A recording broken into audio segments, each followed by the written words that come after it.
Today I have a quick, easy and natural makeup tutorial for you featuring vegan mineral makeup from Mav, and this one is for my oily skin friends who like a matte finish.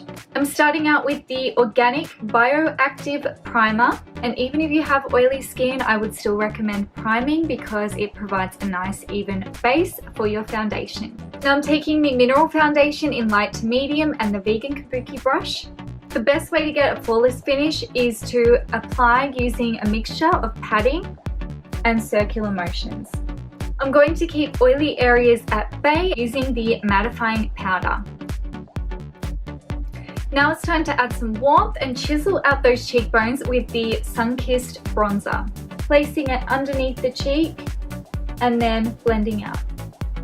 When I'm feeling lazy or in a hurry, I will also use the bronzer on my eyelids.